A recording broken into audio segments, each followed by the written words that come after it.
fazendo esse programa Tempo de Edificação. Tá tudo bem com vocês? Eu já vou pedir para vocês começar a compartilhar esse link com todos os seus amigos, tá bom? Para nos ajudar, né? Hoje nós temos uma visita aqui especial, nossa irmã em Cristo, missionária Damares.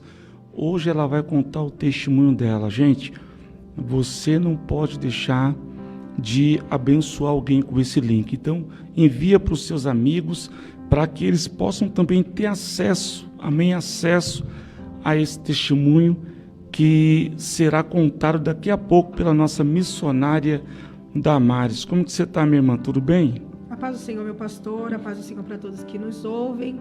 Estou bem, graças a Deus, melhor agora aqui, podendo edificar vidas, contando um pouco daquilo que o Senhor fez na minha vida, e eu acredito piamente que o Senhor vai falar aos corações nessa tarde, pastor.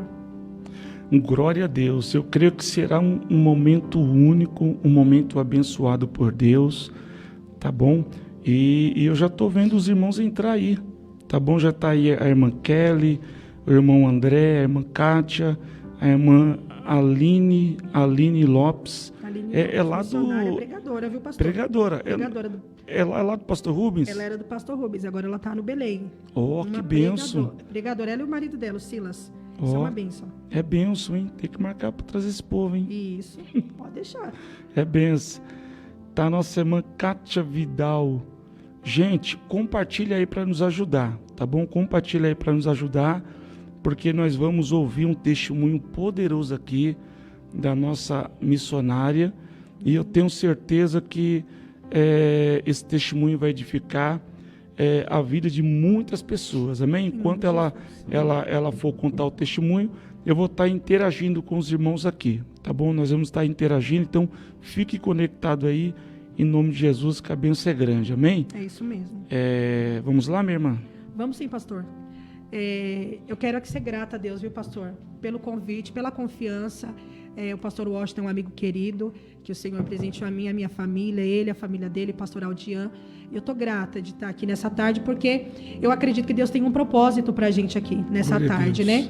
Quando o Senhor, o nosso Deus, ministrou no coração do pastor esse convite, eu acredito que o próprio Deus já tinha trabalhado para esse momento, e cada pessoa que está e que vai entrar nessa live vai ser edificado através aqui do que a gente vai contar. Na verdade, eu vou tentar contar, não dá para a gente contar toda a história em um dia, né? Precisa de muito tempo para contar a história da nossa vida, mas dentro da oportunidade aqui, eu vou compartilhar um pouco com vocês, mas eu queria antecipar que hoje, por misericórdia de Deus, eu sou ministra da Palavra do Senhor, sou casada, tenho 2 filhas, tenho uma família abençoada, e isso tudo foi Deus quem fez. Eu, hoje com 33 anos, sirvo a Deus, pastor, desde os 17 anos, comecei a servir a Deus 17 para 18 anos, só que eu venho de um contexto não cristão, né? Então, eu tenho alguns parentes que são cristãos, mas eu não venho de um contexto onde eu venha crescer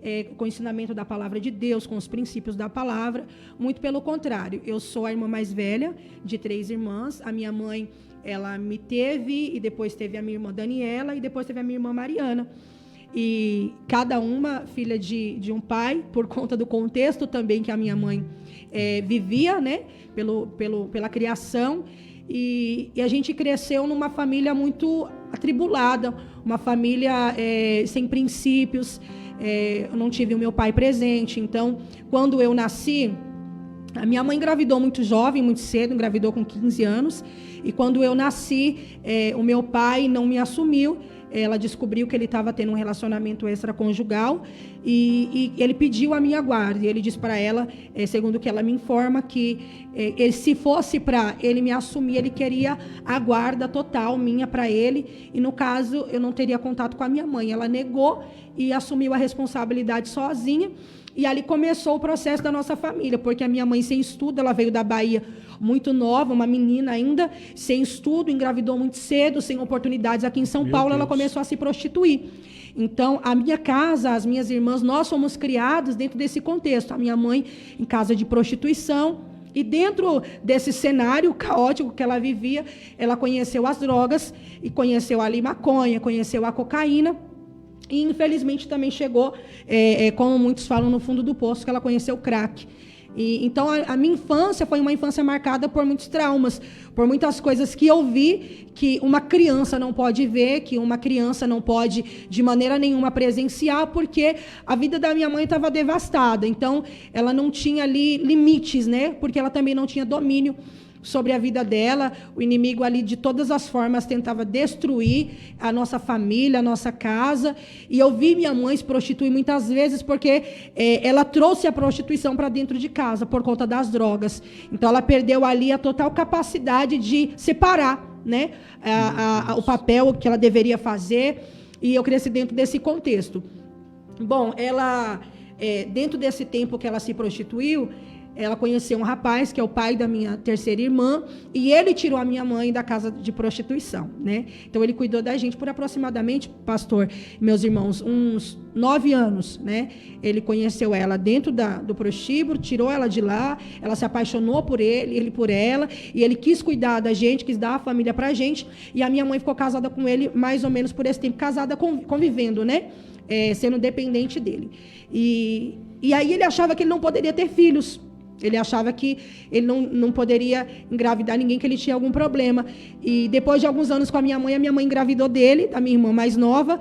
E quando o meu padrasto completou 35 anos, se eu não me engano é 35 ou é 36, não me lembro precisamente, a minha irmã estava com 10 meses de vida, e era a única referência ali que a gente tinha de pai, né, de autoridade masculina na nossa casa. Mas essa autoridade foi desfeita porque o meu padrasto faleceu de um infarto fulminante, quando a minha irmã completou 10 meses de idade. Então, a nossa casa ficou, de novo, totalmente desestabilizada. Embora o convívio da minha mãe não fosse aquele convívio com princípios e respeito familiar, porque a gente que é criada sem pai, eu sei que tem mulheres aqui que vão entender o que eu estou falando, quando nós não temos uma figura masculina, a gente assume o papel de mulher e de homem, e a nossa palavra, ela é suprema dentro de casa, ela é a palavra majoritária. Então, nós não tínhamos também um exemplo de um bom convívio da minha mãe com ele, porque a minha mãe era muito independente, então era muita briga, ela ia para cima dele, ela batia nele, então ela bebia, ele também bebia, era um contexto caótico. Nós morávamos em 2 cômodos. Então, assim, nós não tínhamos privacidade, eles também não, nós tínhamos acesso a tudo que acontecia na vida do casal. E, para uma criança, a inocência tem que ser preservada. Então, eu perdi a inocência muito cedo, muito jovem. Quando ele faleceu, minha mãe se afundou de novo nas drogas, então, ela começou ali a se entregar de novo às drogas, com a sensação de que não tinha esperança, pastor, porque era ele que cuidava da gente, né? Então, uma mulher que conheceu alguém, começou a cuidar dela, e 9 anos depois esse alguém falece, morre, ela se sente de novo desamparada, totalmente desamparada. E nós não sabíamos, mas ele tinha deixado a minha mãe como dependente nos documentos da empresa, e ali a minha mãe se aposentou. Só que não acabou ali. Aquele benefício que era para ser uma bênção para a gente acabou trazendo também muitas dores, porque a minha mãe voltou para as drogas e o benefício supria tudo que ela queria fazer, todas as drogas que ela queria usar. Então, ela se afundou de uma tal maneira que ela chegava a passar meses fora de casa. Aí, dentro desse contexto, os meus parentes, a minha avó, a Adelina, minha avó, Adelina Ribeiro, um beijo, minha avó. A minha avó ajudou a cuidar ali, né, do jeito que ela podia, dividindo um pouco de arroz, dividindo um pouco de feijão. Mas houve um tempo, quando minha mãe voltou dessas saídas que ela tinha, ficar tempo fora de casa, a gente mudou do quintal que nós morávamos, no quintal da nossa família, e nós fomos morar em outro bairro. Nesse outro bairro, nós ficamos desamparados, porque minha mãe sumia, e eu, uma criança, uma menina, né, de 14, 15 anos, sem possibilidade nenhuma de trazer estabilidade para as minhas irmãs, comecei a pedir. Então, eu pedia para as pessoas, pedia para os vizinhos o que comer. A gente ficou numa situação então, muito caótica. Nesse período que a sua mãe não ficava em casa, você com as suas irmãs ficavam sozinhas? Sozinhas, literalmente sozinhas. Mas assim, dias Crianças, e dias? Dias de semana, chegar um mês. Meu Deus. De chegar 2 meses, sozinhas. Como eu tinha essa ausência dessa autoridade da minha mãe dentro de casa, eu conheci um rapaz, e esse rapaz me engravidou. né? Eu me entreguei para esse rapaz me engravidou. Eu tinha acabado de fazer 15 anos de idade, ele tinha 30 anos de idade. Então, ele tinha uma idade ali para, pelo menos, me orientar a respeito de tudo que estava acontecendo. Mas Satanás é muito sujo, né, pastor? Ele se aproveitou ali da minha fragilidade, da minha carência de pessoas, da minha fragilidade nessa área da paternidade, também da maternidade, e um pouco de atenção que ele me deu, naquele momento, para mim, era o que eu precisava. E eu estava uma presa vulnerável, né, naquela situação. E ali eu engravidei dele e comecei a gerar na mesma idade que a minha mãe me gerou, com 15 anos. E aí eu tive que parar de estudar, né? Eu não tinha como trabalhar, pastor, menor de idade. Aí era eu, uma filha e as irmãs. Não tinha possibilidade nenhuma de me sustentar. Então, eu ouvia, quando minha mãe voltava para casa, no momento de fúria, no momento de ira, aquelas palavras de maldição, né? Você vai ser isso, você vai ser aquilo, arruma um macho para te sustentar, arruma alguém para dar uma coisa para você comer. Então a gente ficava condicionado a muitas palavras de maldição dentro de casa. E eu não culpo, né, pastor? Foi a vida dela, a história de vida dela, ela não tinha como me dar nada além daquilo realmente. Então, grávida com 15 anos de idade, grávida de uma menina, tive complicações de parto, né? Na minha gestação, eu quase morri no dia do meu parto. Eu tive um problema gravíssimo, porque eu fiquei 11 horas em trabalho de parto, minha filha não nascia, perdi todo o líquido ali naquela mesa de parto. E, por misericórdia, quando trocou o plantão, a médica resolveu fazer o meu parto uma cesariana, o médico não queria, não tinha passagem, meu útero ainda era infantil. Então, não conseguia fazer, eu não tinha, como que eu posso dizer, nem passagem para ter uma filha. Então, fez o parto cesariano, a gente quase morreu. No outro dia, a história era que a gente era um milagre. Cadê a menina do milagre? A que teve a filha, que ficou 11 horas de trabalho de parto.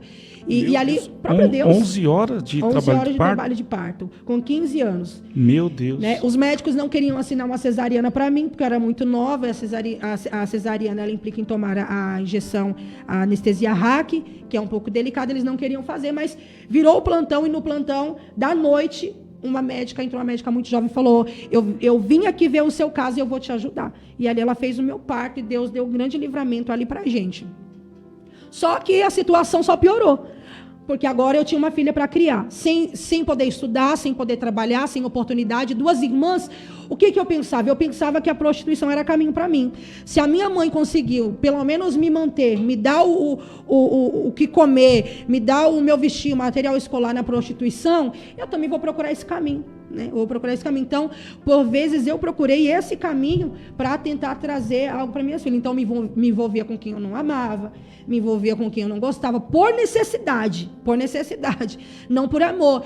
E por muitas vezes, os meus pensamentos foram tomar os piores caminhos. Né?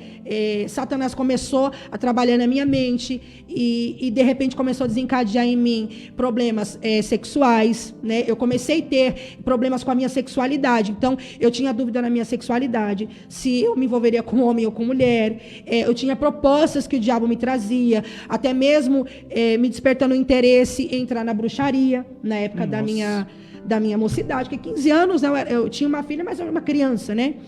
Então começou a aparecer ali muitas propostas do diabo no meu caminho, na minha mocidade. Quando eu completei 17 anos, sozinha, porque o pai da minha primeira filha não assumiu ela. Muito pelo contrário, ele sumiu literalmente e tivemos que entrar na justiça para que ele viesse registrar, assumir a menina. E isso só aconteceu 5 anos depois. Então, esses 5 anos, eu fiquei totalmente desamparada por ele. Aí, eu conheci um rapaz e engravidei da minha segunda filha, com 17 anos. Então, a minha perspectiva era cada vez pior. A minha perspectiva de vida era cada vez pior. Eu me via cada vez mais embaraçada. O histórico da irmã é como se estivesse acompanhando o histórico da sua mãe. O histórico da minha mãe. Porque ela teve também, assim, essas dificuldades com o filho, né? De um pai e de outro pai também. De outro pai, e crescer dentro desse contexto. Se repetiu, né? Um efeito dominó. Se repetiu na minha vida e para mim, eu não via outra esperança para o meu futuro. Eu não vi esperança para o meu futuro. Por quê? Porque quem olhava para mim falava para mim, coitada, vai ser igual a mãe ou pior do que a mãe. Olha onde que é criada, olha como é criada. Eu cansei de ouvir esse tipo de palavra. Você vai ser igual a sua mãe, você vai ser pior igual a sua mãe, eu tenho pena de você, eu tenho dó de você. Então eu fiquei presa dentro daquelas palavras, porque a palavra tem muito poder, e a minha vida só afundava. Eu tentei procurar a casa de prostituição, eu procurei uma colega da minha mãe, que trabalhou com ela no prostíbulo, procurei ela, falei para ela, eu também quero entrar nessa vida, eu quero trazer recursos para minha casa, se minha mãe trouxe sustento disso, eu também vou trazer sustento disso, e ela até tentou meios para me colocar dentro da casa de prostituição, só que não dava certo. Sempre eu era barrada, sempre acontecia alguma coisa, e ela falava, ainda não consegui, e já era Deus trabalhando, né? Era Deus mesmo, com certeza era Deus trabalhando no meu caminho, na minha vida, porque talvez eu iria também me afundar nas drogas. Porque eu entendi, pastor, que as drogas para minha mãe foi um refúgio, né, da vida que ela vivia, para ela enfrentar, encarar o que ela vivia nas madrugadas, ela se afundava realmente nas drogas, né, para tentar ali camuflar a dificuldade que ela tinha para viver aquilo. E, infelizmente, eu quase caí na mesma situação. E dentro dessa situação, gente, dentro desse contexto, você pode imaginar que eram só pioras para a minha vida. Então, 2 crianças para cuidar. Chegou um tempo da gente não ter comida em casa. Eu me recordo, e isso é uma cena muito, muito real dentro de mim, muito vívida dentro da minha mente. O momento que a minha filha, a Maiara, eu não amamentava ela no meu seio, porque meu leite secou, né? E ela estava ali já com quase 1 aninho de idade, e eu não tinha leite em casa para dar para ela. Eu não tinha nada para oferecer para ela. Ela estava com fome, e eu me recordo que a única coisa que tinha no forno em casa era um pouco de café com um pouquinho de leite. E eu coloquei nem na mamadeira dela, eu dei para ela café requentado com leite dentro da mamadeira para uma bebê de 1 ano. Até um risco, porque um bebê não pode nem tomar, né? Não pode ter acesso à cafeína. Mas era ali o socorro que eu tinha. Então, Satanás, ele trazia muitas propostas como se fosse um socorro para mim. As pessoas que entravam na minha vida vinham realmente porque conheciam a minha vulnerabilidade, o contexto que eu vivia, e queriam tirar um proveito daquilo, né? Quando eu tive problemas na minha questão sexual, que eu tinha dúvidas, eu me recordo que a minha mãe abrigou uma menina dentro da nossa casa, e essa menina, ela era bissexual. Eu não sei por onde ela anda, por onde ela está, mas ela era bissexual, e quando a minha mãe saía de casa, ela me fazia propostas promíscuas, né, com ela, e por vezes eu tive dúvidas realmente do que eu queria. Ela queria se relacionar comigo escondido da minha mãe. Então Satanás, ele achava sempre caminhos e ocasião para tentar me lançar no pior lugar: prostituição, bruxaria. Eu uma vez fiz um passeio para Paranapiacaba, porque eu sabia que lá tinha uma convenção de bruxas. Comecei a fazer pesquisas. Eu queria algo que me desse poder, autoridade, para que eu pudesse sobressair de alguma forma, e Satanás me fez essa proposta. E eu comecei a pesquisar ali, porque existe, né, a bruxaria com cajado, com livro, faculdade, né, cursos para bruxaria. E aí eu descobri que tinha a convenção das Wiccas, né, que é uma convenção de bruxas, e eu comecei ali a estudar. E o diabo começou a me dar visões dentro disso. Satanás começou a me dar visões dentro de um pouco que eu comecei a me aprofundar nos estudos a respeito disso. Mas aí, o Senhor começou a trabalhar no meu caminho. Quando uma amiga minha me fez uma proposta de fazer uma campanha na minha casa, né? E ela falou assim para mim: Damares, eu sei que o lugar que você mora, o jeito que você vive, talvez eu não consiga levar o pastor lá para orar, as pessoas vão criticar, as pessoas vão julgar e vão até desacreditar. Se você quiser, você pode fazer na minha casa. Eu disse para ela: não, pode levar ele lá na minha casa. Se alguém falar alguma coisa, porque é um quintal com muitas pessoas, se alguém falar alguma coisa, depois eu me resolvo, porque eu era uma pessoa muito barraqueira, eu era muito briguenta, né? O pessoal falava A para mim, eu falava o alfabeto inteiro, eu era uma pessoa desaforada, eu vivia na defesa. E muitas das vezes também eu incitava no ataque, porque era uma forma de me resguardar, já que eu não tinha ninguém para me proteger. Então, cheia de feridas, cheia de traumas. cheia de lembranças. Pastor, teve uma época, para vocês terem uma noção, que minha mãe, ela se afundou tanto ali nas drogas, na prostituição, que ela trazia homens dentro de casa e ela tinha relação sexual na sala da minha casa. Eu, às vezes, saía do quarto e passava, ela estava lá, tendo relação sexual com alguém que eu não conhecia. Já teve noites ela trazer uma pessoa dentro de casa e ter relação ali com aquela pessoa, usar droga dentro de casa. E as minhas irmãs pequenas, e eu num senso de proteção, passar sorrateiramente por eles, pegar uma faca, esconder embaixo do meu travesseiro, com medo de alguém entrar e abusar sexualmente das minhas irmãs. Então, eu falei, se alguém entrar aqui, eu vou matar, eu vou proteger as minhas irmãs. Então, era sempre um cenário de muita pressão na minha mente, de muita pressão. Eu engravidei a primeira vez, o pai da minha primeira filha comprou uma cartela de remédio, me chamou num determinado lugar, colocou uma arma em cima da mesa e tentando me intimidar, falou para mim, toma o remédio, porque não tem lógica você ter essa criança, é fora de cogitação você ter essa criança. E ali ele tentou me intimidar e eu disse que não iria tomar, né? E consegui me sair daquela situação, e foi quando ele fugiu dali de onde nós morávamos para não assumir a criança. Quando eu engravidei da minha filha mais nova, a Gabriela, pessoas vieram me fazer proposta de aborto, trouxeram remédio, trouxeram chá. Eu cheguei a tomar algumas coisas para tentar abortar, porque eu era totalmente pressionada para que tirasse aquela criança, porque era muito nova, e mais uma criança não tinha possibilidade, mas o Senhor resguardou a minha filha no meu ventre, a minha filha Gabriela. Então, são muitos traumas, né? Muitas pressões no meio do meu caminho, muitas coisas que eu vi, que eu não deveria ter visto, e isso me adoeceu. Me adoeceu quando? Quando eu vim para a igreja. Na verdade, eu tinha um acúmulo na minha alma de problemas, de lembranças, de memórias, de situações de pornografia que eu tinha acesso ali. A nossa mãe, a gente coloca ela num pedestal muito de santidade, né? A mãe e o filho olham num pedestal de santidade.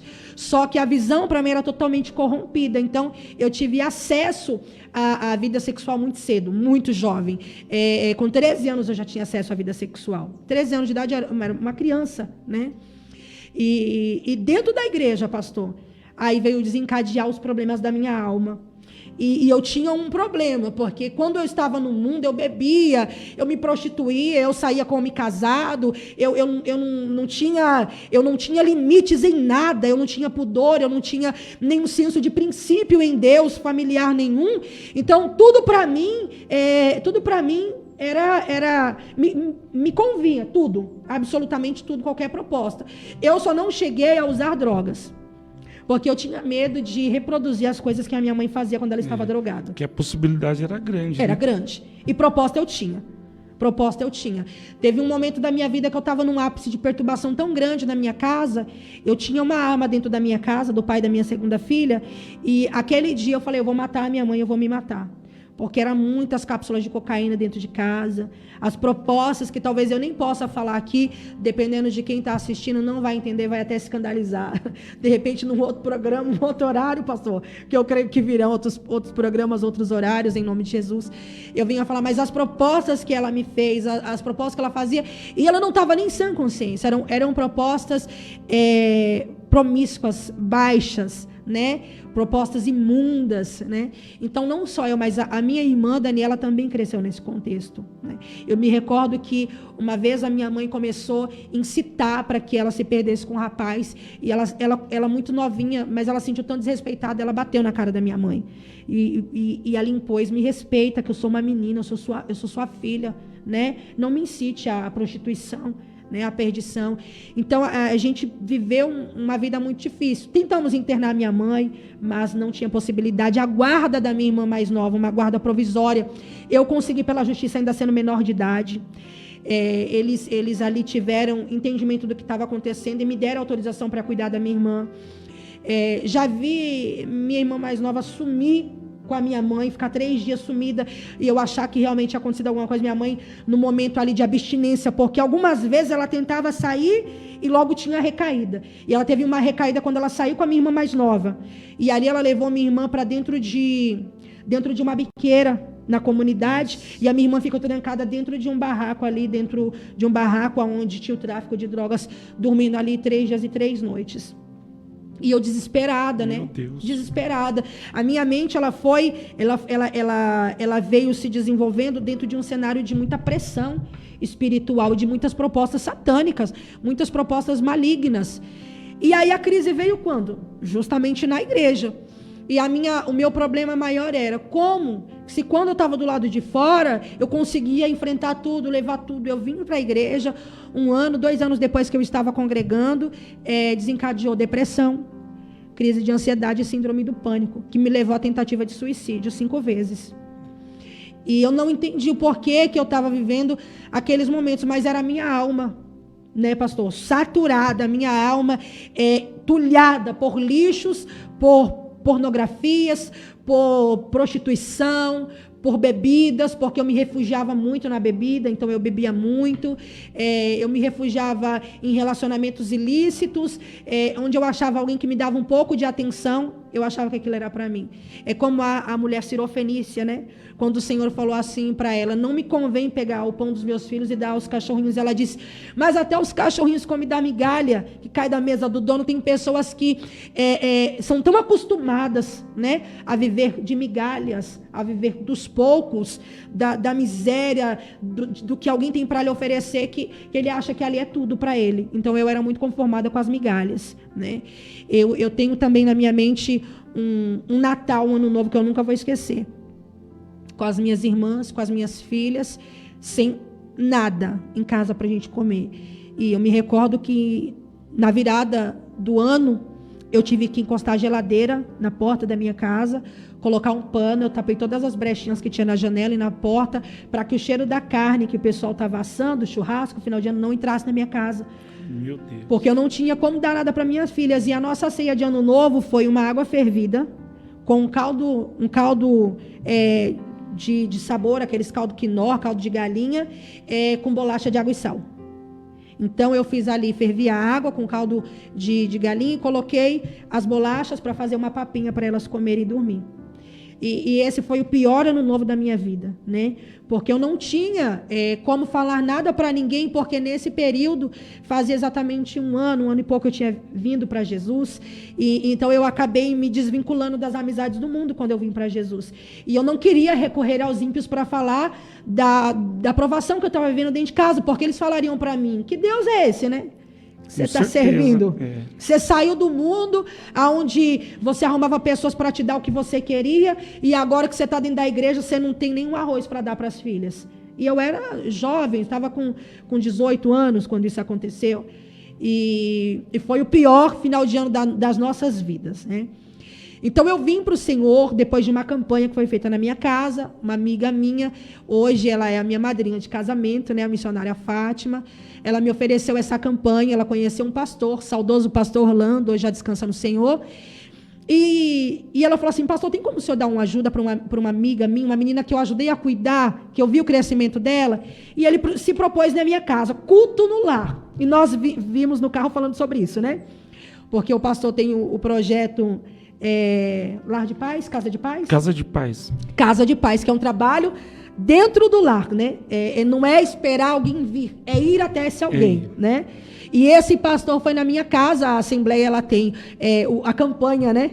E aí ele propôs fazer uma campanha na minha casa. E eu deixei, na verdade eu não tinha nem muito entendimento do que ia acontecer. E ele falou assim para mim, 3 quartas-feiras, eu nunca vou esquecer. Nós vamos fazer uma campanha lá de 3 quarta-feiras na sua casa. Eu falei, tá bom. A minha casa era um cubico de 2 cômodos, que a minha mãe mora lá até hoje. E ele era muito gordão, né? Então se ele entrasse, ninguém mais entrava. Porque a casa era muito pequena. E quando ele entrou na minha casa, eu estava com uma saia, que era um palmo assim de mão, piercing no umbigo, piercing na língua, piercing na sobrancelha, né?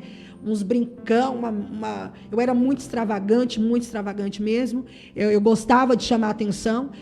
E ele entrou na minha casa e eu me recordo que ele começou a profetizar na minha vida. E ele disse assim para mim, olha, filha, Deus vai mudar todo o percurso da tua história. Deus abriu a minha visão e falou para mim assim, diga para ela que eu mudarei a forma dela vestir, dela falar, eu lavarei o nome dela, e no lugar da vergonha, eu, Senhor, trarei tempos de honra. Glória a Deus. É muito forte, né? E aí as profecias começaram a vir, só que eu não tinha compreensão da profundidade do que ele estava falando. Eu não tinha compreensão, porque né, tudo que eu vivia era limitado ao mundo, era limitado ao que é ímpio, né? Era tudo que eu tinha contato. Só que as palavras dele me faziam chorar, era o Espírito de Deus já trabalhando nesse vaso, né? E ele fez 3 quartas-feiras ali, e na terceira quarta-feira eu me rendi ao Senhor. Entreguei a minha vida a Jesus, e quando fez 1 ano que eu estava com eles na igreja, foi quando começaram a vir os problemas. E a gente não entende, né? Nesse tempo, que isso aproximadamente 15, 16 anos atrás, nesse tempo, pastor, eu não tinha compreensão do que era uma depressão. Eu não tinha compreensão e nem a igreja. Eu acho que é um assunto que está sendo tratado há pouco tempo, que a igreja está... Isso, há pouco tempo. Há pouco tempo, né? Começando a entender o que é uma depressão, que a depressão ela pode sim vir do espírito, da alma, né? Ou realmente do nosso físico adoecido. Pode vir por questões, por frustrações, não necessariamente espiritual, mas o meu era um conjunto. Eu vinha de uma vida onde vários portais estavam abertos. Vários portais espirituais estavam abertos, né? Eu tive contato com muitas coisas, eu tive desejos muito estranhos, eu tive propostas muito malignas, e coisas que eu cheguei a praticar que não dá para eu falar aqui abertamente para todo mundo. Quem sabe talvez num evento de mulheres, onde eu testemunho ali, parte das coisas que eu vivi. Não é todo mundo que compreende, né, o que aconteceu. Mas dentro da igreja, eu comecei a ser tomada por uma tristeza, um vazio, uma angústia muito grande. E chegou um tempo que eu não conseguia mais esconder aquilo. Eu não conseguia mais administrar aquilo. Eu não conseguia mais camuflar aquele vazio que eu tinha. E eu não sei explicar com palavras o que é a depressão. Porque para mim, era um mundo sem cor. Era estar em lugares por estar. Era comer por comer. Era tomar banho por tomar. Eu não tinha expectativa nenhuma de nada. Eu não tinha sentido para acordar, nem para dormir, nem para estar viva, para nada. A irmã vivia a depressão, só que a irmã não sabia que era depressão. Não sabia que era depressão. Já vivia, né? Já vivia. E como eu fiquei muito tempo com a depressão, que foi mais de 1 ano, eu comecei a desenvolver a síndrome do pânico. Eu estava extremamente doente e eu comecei a desenvolver a síndrome do pânico. Eu acredito que desencadeou porque com o pai da minha segunda filha, eu tive um relacionamento, né? Eu tive um relacionamento com ele e ele levava uma vida torta, né? Uma vida totalmente torpe, uma vida encaminhada para a criminalidade, né? E então a minha casa, ela era alvo de muitos ataques, não só de bandido, mas também de polícia, né? Então ele cometia muitos crimes, então a polícia quase que sempre invadia a minha casa de surpresa. Nós passamos na época que eu estava com ele, nós passamos por um sequestro na mão dos criminosos, né? Onde o Senhor nos deu um grande livramento, né? E dentro desse contexto, eu não tinha como não adoecer, né? Eu não tinha como não adoecer. Eu acabei adoecendo, só que essas coisas só vieram depois. A minha alma, ela era sufocada, pastor. Na verdade, a minha alma era sufocada. Eu entendi que ali a tampa saiu e tudo transbordou. Então, começou a vir o reflexo de tudo que eu vivia quando eu estava no Evangelho, quando eu já tinha aceitado a Jesus. E talvez tudo isso somou para a obra que Deus tinha na minha vida, porque a Bíblia diz que todas as coisas, absolutamente tudo, não meias coisas, vão cooperar para o bem dos que amam a Deus. Sim. Não é? É uma bagagem que a irmã tem hoje, que a irmã pode falar não só pela teoria, mas na prática. Na prática. Que a irmã viveu tudo isso, Vivi né? tudo isso. Eu vivi tudo isso.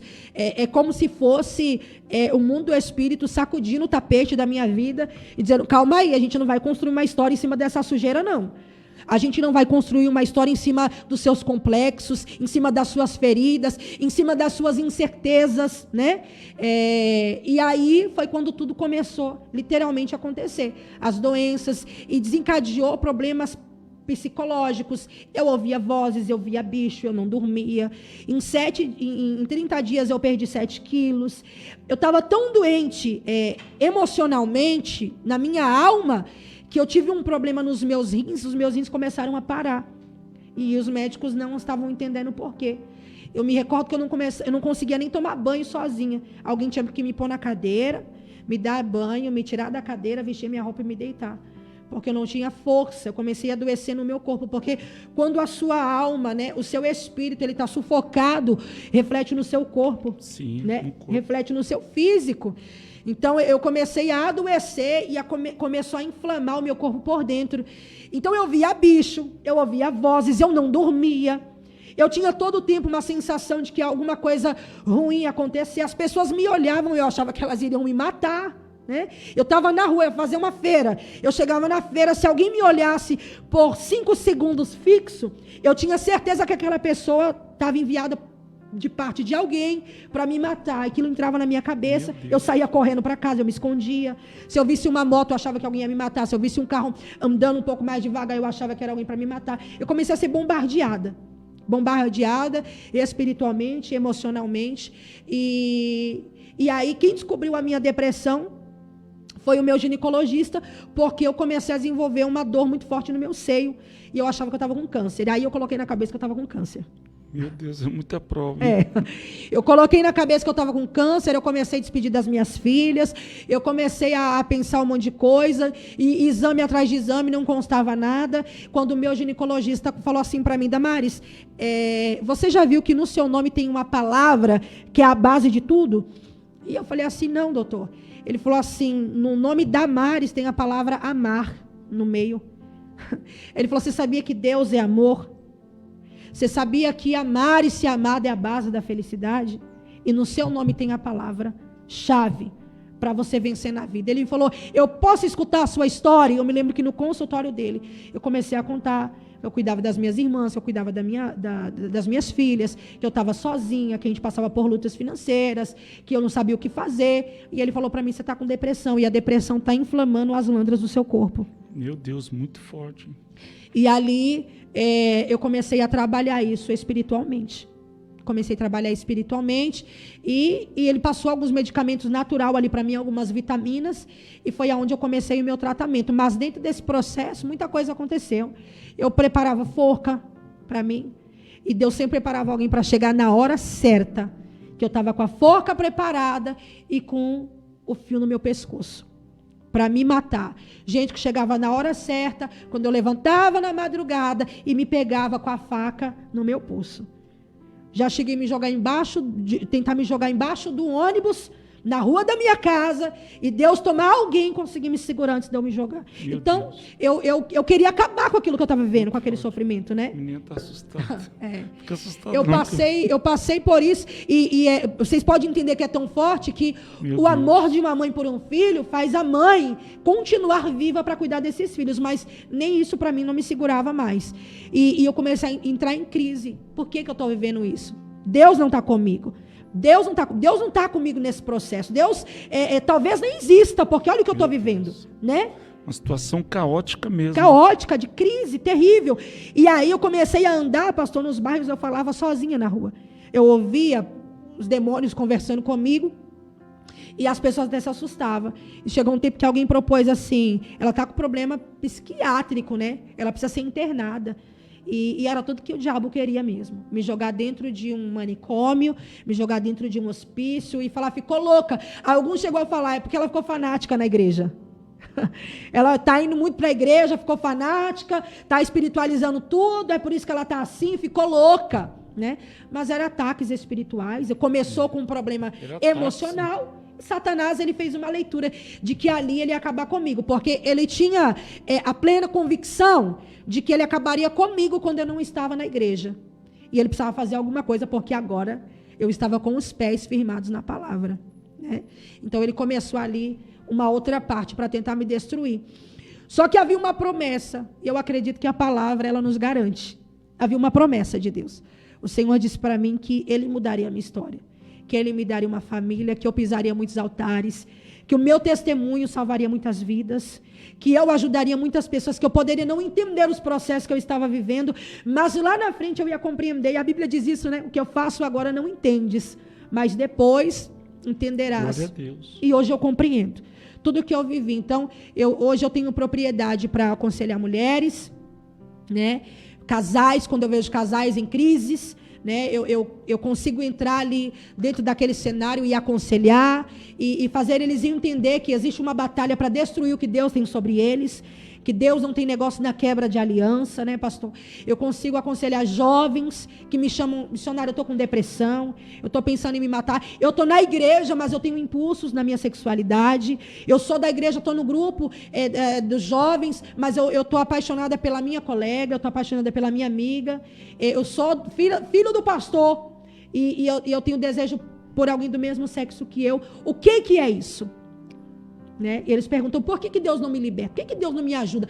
Falar de que eu estou falando para vocês é muito complicado, porque para mim, tá? Na minha filosofia de vida, o evangelho é renúncia. E é o que eu falo para muita gente, nem sempre o Senhor vai tirar os desejos da gente, nem sempre alguns desejos vão embora, só que ninguém, pastor, ninguém é refém de desejo. Porque se nós formos reféns dos desejos, nós nos tornamos delinquentes. Na hora da raiva a gente mata. É verdade, é né? isso mesmo. Quando alguém trai a gente paga na mesma moeda. Né? Se alguém deu um calote na gente, a gente quer cobrar a dívida com preço de sangue. Né? Então, assim, ninguém é refém do que sente. Se você não é refém do que você sente, para você não roubar, para você não prostituir, para você não centenas de coisas, você também não é refém dos seus impulsos sexuais. É uma escolha, é uma decisão. É uma escolha, porque esses desejos Deus não tira, né? É, exatamente. Eu me recordo da fala de Paulo, né? A gente não sabe o que acontecia, mas ele disse, Senhor, tira, né, o que está acontecendo aqui comigo, o Senhor sabe, arranca o que está me esbofeteando, o que está me humilhando. E o Senhor disse, a minha graça te basta. Né?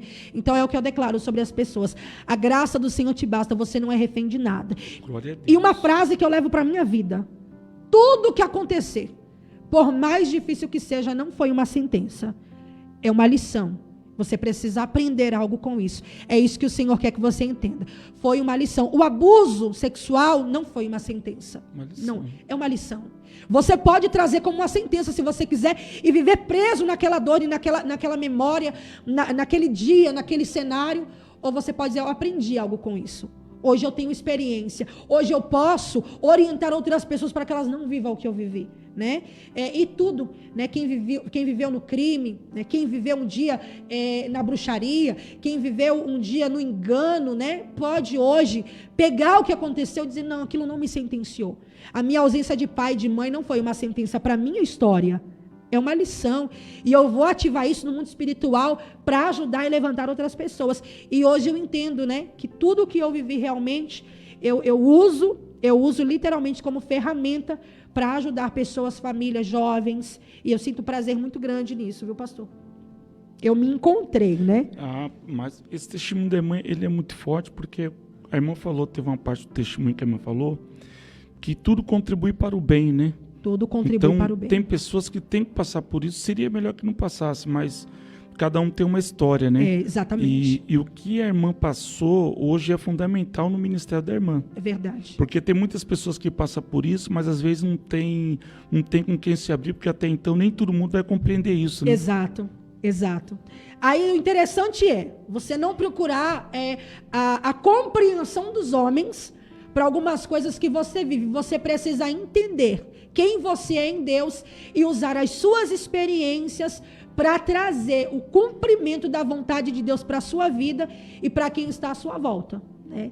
Porque, na verdade, eu também poderia ser refém das opiniões. Né? Tem muita gente que desacreditou a respeito do que Deus tinha na minha vida.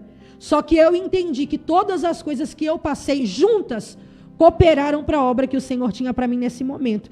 Hoje eu subo no altar, alguém pode olhar para você e falar assim para você, você não vai chegar em lugar nenhum. E você pode pegar isso, como você pode não pegar, é uma questão de escolha, é uma questão de decisão. Eu decidi. Quando eu decidi, pastor, eu voltei para a escola. Quando eu decidi, eu me formei profissionalmente. Quando eu decidi, eu agarrei a promessa de Deus e comecei a pregar. Quando eu decidi, eu comecei a evangelizar pessoas. Quando eu decidi, eu mostrei para os meus parentes, para a minha família, quem era o Deus que havia me feito a promessa. É uma questão de decisão. Ou você fica com o que Deus falou, ou você fica com a opinião alheia de pessoas que não têm a compreensão do tamanho do propósito, né? E eu queria que as pessoas tivessem compreensão do propósito de Deus. Porque é muito forte, viu, missionário? É muito forte, assim, né? No começo, quando você estava falando do histórico, do histórico que veio da sua mãe, porque sua mãe tinha um histórico. Exato. E depois é como que se... Quisesse reproduzir na minha vida, né? Isso. Quisesse Porque a reproduzir. gente vê que as mesmas coisas que aconteceu com ela, com exceção às drogas, né? Sim. Porque a irmã não chegou a usar droga, mas você vê que o que aconteceu com ela é o que estava acontecendo com você. É verdade, as mesmas coisas. As mesmas coisas. É as mesmas coisas. Então, quando Deus ele entrou na sua história, né? Ele quebrou a maldição. Ele quebrou a maldição. Ele quebrou a maldição. E é isso que acontece, né, pastor? Quando Jesus entra, ele muda o percurso do caminho, né? Isso mesmo.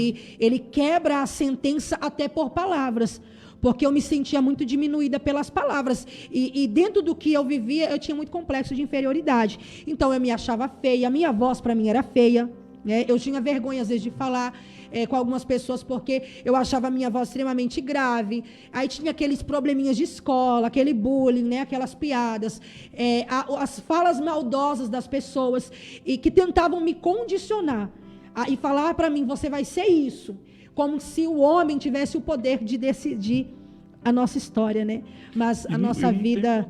E no caso assim, porque vamos supor, no caso assim, a gente sabe que é um assunto delicado até para comentar, mas exemplo assim, mas sobre família, assim, nesse processo que sua mãe vivia, que vocês viviam, assim, houve aproximação da família ou a família ficava meio neutra? Quando eu falo assim de tios, de tias, assim, porque é uma situação muito caótica, né? Muito caótica. E nesse momento, assim, as pessoas ficam assim, se envolvem, não se envolvem, né? Então, assim, é um caso muito complicado, porque a irmã está falando, eu lembro que a minha família, assim, a gente teve alguns problemas, mas não igual da irmã, né? Da irmã, Sim. assim, foi uma coisa, assim, fora do normal. Muito mas complexo, o meu pai abandonou minha mãe, a gente passou algumas necessidades quando criança, e eu lembro que uma vez, assim, a gente passou algumas dificuldades, e a família reuniu, lá fez uma reunião com a minha mãe, falou para minha mãe que era para minha mãe dar os filhos, ou seja, cada um da família ia pegar uma criança. Nós éramos 4. E minha mãe conta essa história até hoje. Mas naquele momento a minha mãe falou, não, se for passar fome, vai passar fome todo mundo, se for comer, vai comer todo mundo. Sim.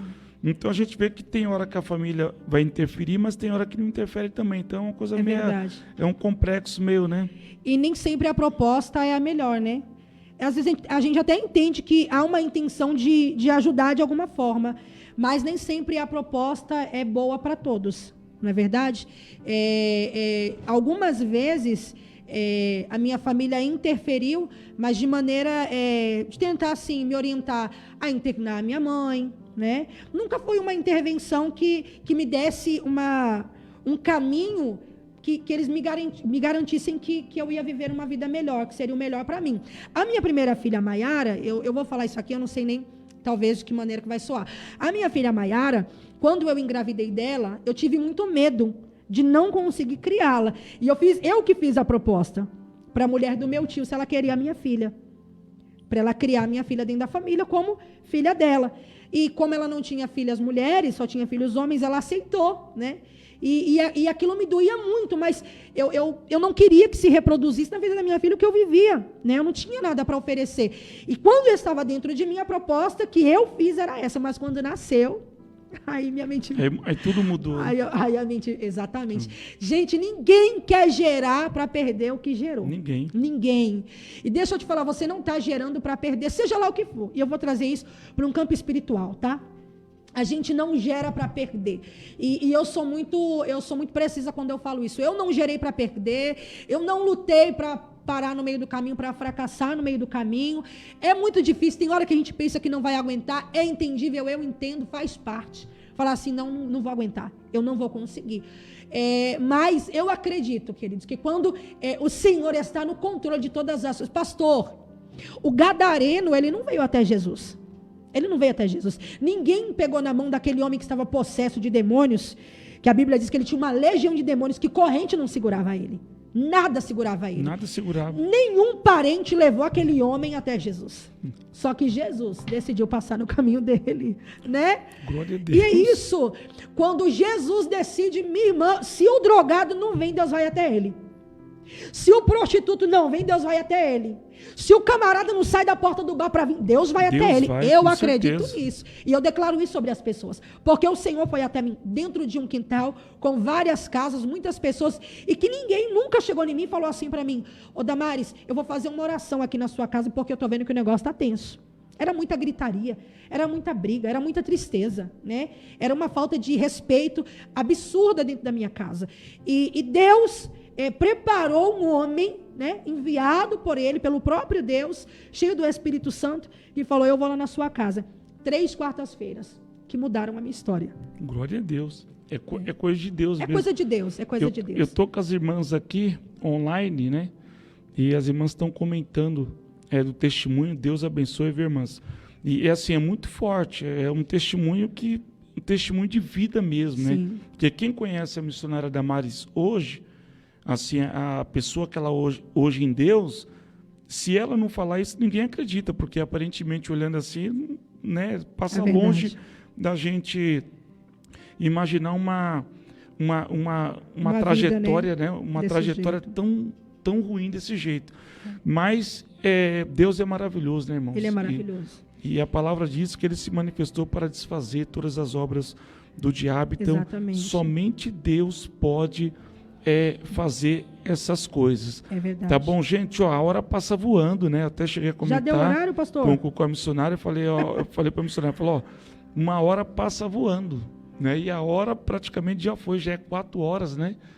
E a gente vamos precisar encerrar por aqui. Eu sei que tinha mais, né? Tem muita coisa, mas tem que ser resumido, né? Isso, tem muita coisa, mas eu prometo para os irmãos da Visão do Altar que nós vamos agendá-la para ir no domingo para poder contar esse testemunho muito forte. Muitas pessoas se identificaram com esse testemunho. Eu não estou vendo aqui, mas tem uma irmã aqui, a irmã Rosângela, né? Colocou umas carinhas de choro aqui. É uma amiga querida, acho que é a Rosângela Coelho. É essa? Não. Essa Rosângela é a Rosângela do Paulo. Ela é lá da nossa igreja. Tem uma Rosângela Coelho aqui, amiga minha, mulher de Deus. E é uma coisa assim que toca nas pessoas, né? Porque tem pessoas que às vezes já passou por isso, às vezes não tem nem com quem se abrir, porque às vezes tem pessoas que não têm coragem, né? É verdade. De falar certas coisas. É verdade. Né? Mas a irmã, né, hoje é uma mulher de Deus e sabe o quanto é importante testemunhar para que outras pessoas sejam edificadas, né? Exato. Pastor, eu queria saber se dá tempo de profetizar aqui para elas. Para as minhas irmãs. Sabe por quê? Dá tempo, irmão. Porque a gente olha, talvez, o atual cenário da nossa casa, dos nossos filhos, as mulheres dos seus maridos, né? E quem sabe os maridos também das suas esposas, dos seus filhos, dos seus netos, e diz assim: meu Deus, aonde que isso vai chegar, né? Eu quero declarar para você que não importa a profundidade que esse jovem, essa mulher, esse homem esteja em crise, em problemas, em vícios, em problemas emocionais, não importa o contexto que ele está hoje. Eu quero muito que aquilo que Deus fez na minha vida seja potencializado na sua história, que o Senhor derrame sobre ti aquilo que Ele fez na minha vida e que você possa dizer: Deus verdadeiramente transforma vidas, histórias, e pega a história de vergonha e estabelece sobre ela uma história de honra, e tudo para a glória dEle. Pastor, hoje eu posso pisar nos altares, hoje eu posso ministrar, hoje eu posso falar do amor de Deus, e quem abriu essas portas foi o próprio Deus, né? Uma outra hora eu conto para vocês como que começou o meu ministério na palavra, né? No louvor, na palavra, e como que Deus começou a fazer tantas coisas. Alguém que eu nem mensurava, pastor, andar de ônibus para ir em algum lugar pregar, nem sair do fundo da minha igreja, que era uma garaginha, né? Hoje, para a glória de Deus, o Senhor já nos levou para conhecer alguns estados, glória a né? Deus. Nos apresentou pessoas de honra, né? Que o Senhor diz que Ele tira realmente do lamaçal do pecado, né? E coloca em meio aos príncipes. E eu louvo a Deus por isso. Então eu quero declarar para você que em nome de Jesus haverá salvação na sua casa, na sua família, e aquilo que era uma história de vergonha vai ser uma história de honra. Não vai ficar do jeito que está. Amém? Amém. Glória a Deus. Amém. Meus irmãos, muito obrigado, né? Que Deus abençoe a vida de todos vocês, que mais uma vez aí puderam acompanhar o nosso programa. E lembrando para os irmãos que fica gravado aí, tá bom? Nós vamos colocar no canal da igreja, depois você pode acompanhar lá também no canal da igreja. Nós vamos editar também essa entrevista do testemunho da missionária, nós vamos editar em pequenas partes também, e eu tenho certeza que você vai ter acesso. E quando você tiver acesso dos pequenos vídeos que nós vamos fazer também, compartilha